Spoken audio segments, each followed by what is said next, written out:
Hello friends, आज हम बात करेंगे डीएलएड फर्स्ट सेमेस्टर। ठीक है दोस्तों, आज का हमारा जो विषय है वह शिक्षण अधिगम के सिद्धांत।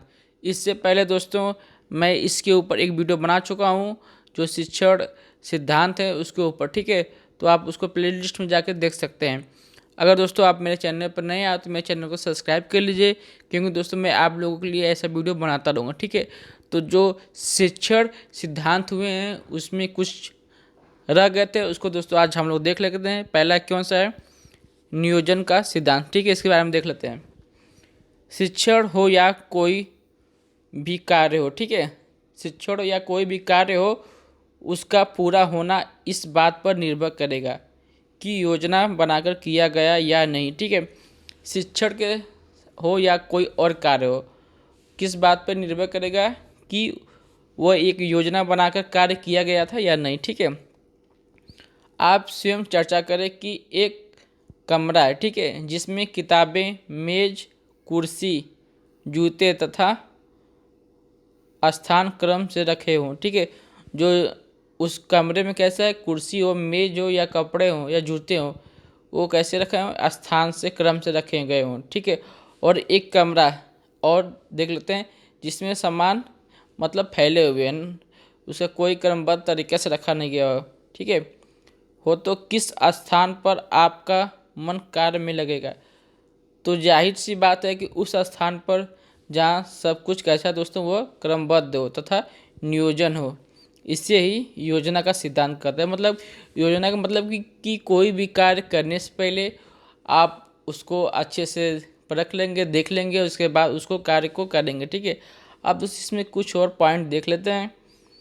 शिक्षण करते समय प्रत्येक शिक्षक को अपनी शिक्षण योजना बनानी चाहिए। मतलब शिक्षण का कार्य करते हुए कोई भी टीचर हो या शिक्षक हो, उसको कैसे क्या बनाना चाहिए, अपनी एक योजना बनानी चाहिए। ठीक है, उसके प्रस्तुतिकरण का क्रम ज्ञात हो। ठीक है, मतलब जो चीज़ें प्रस्तुत कर रहा है वो बच्चों को क्या होना चाहिए, ज्ञात होना चाहिए, ताकि सीखने वाला भ्रमित न हो। जो सीखने वाला छात्र हो वह भ्रमित न हो कि गुरुजी ने आज क्या पढ़ाया था। ठीक है, तो जो भी आप पढ़ाने से पहले क्या होना चाहिए, उस बालक को चीज़ ज्ञात होना चाहिए। वर्तमान शिक्षण कार्य में प्रत्येक प्रशिक्षु को पाठ योजना बनाने एवं उसके अभ्यास पर जोर दिया जाता है। ठीक है, आप जब डीएलएड कर रहे हैं तो आपको हर एक कोई भी कार्य पढ़ाने के लिए क्या किया जाता है दोस्तों, पाठ योजना का निर्माण किया जाता है। ठीक है,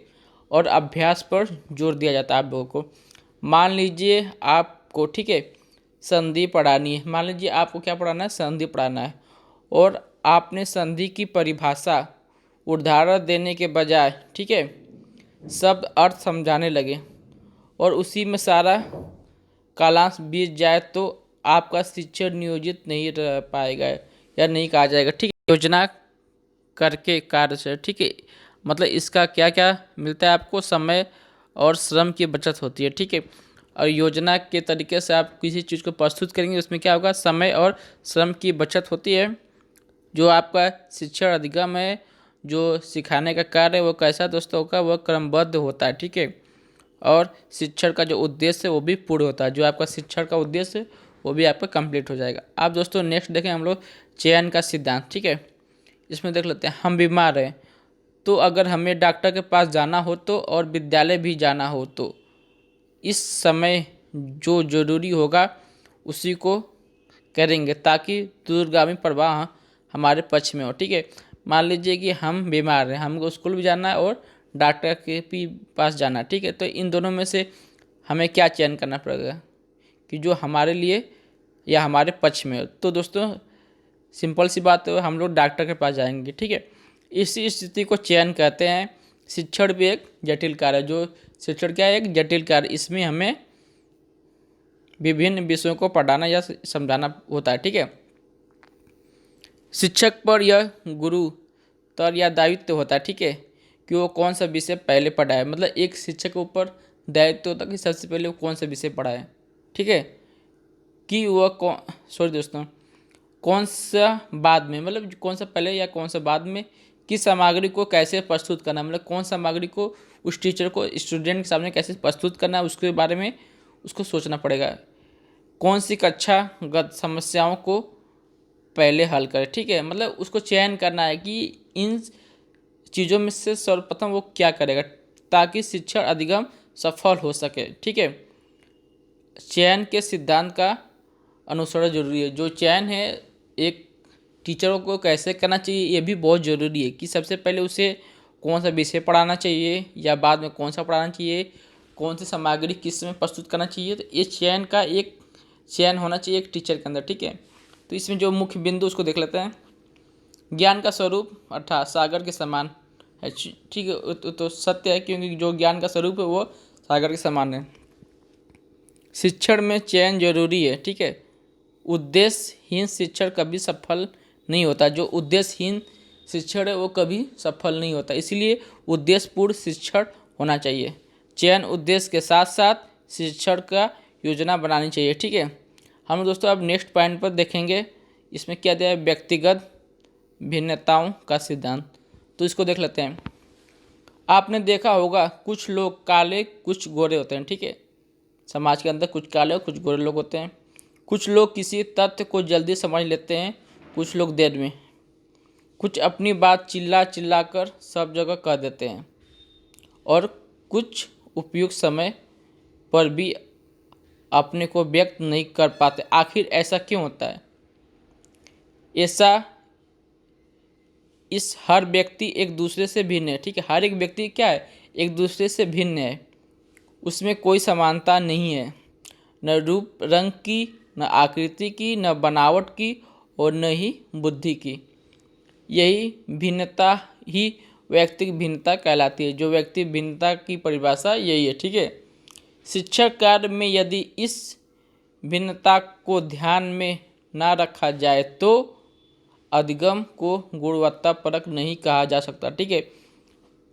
व्यक्तिगत भिन्नता का अगर ख्याल नहीं रखा जाए तो वो अधिगम कैसा कहलाएगा, वह गुणवत्तापूर्वक नहीं कहलाएगा, ठीक है। शिक्षक हमेशा व्यक्तिगत भिन्नता का ख्याल रखे, उसके अनुसार शिक्षण को नियोजित करे, ठीक है। अन्यथा शिक्षण कुछ छात्रों की समझ में आएगा और कुछ के समझ में नहीं आएगा। इसीलिए हर एक टीचर को व्यक्तिगत भिन्नता जो है, हर एक बालक का बुद्धि अलग अलग होता है, उस पर ध्यान देना चाहिए, ठीक है।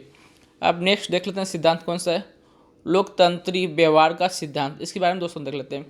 इस सिद्धांत का जो मूल तथ्य है समानता और सहभागिता, ठीक है। जो लोकतंत्र का जो मूल शब्द है समानता और सहभागिता, ठीक है।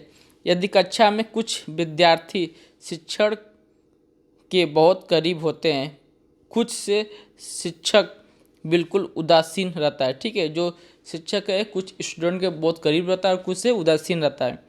जो प्रिय उन्हें अनुशासन भंग पर दंड नहीं मिलता, जो प्रिय नहीं उन्हें दंड का भागी होना पड़ता है, ठीक है। इस कक्षा को हम लोकतांत्रिक कक्षा नहीं कर सकते हैं। जहाँ दोस्तों अगर एक टीचर के अंदर ऐसी भावना हो तो वो लोकतांत्रिक कक्षा नहीं कहलाएगा या नहीं हो सकता।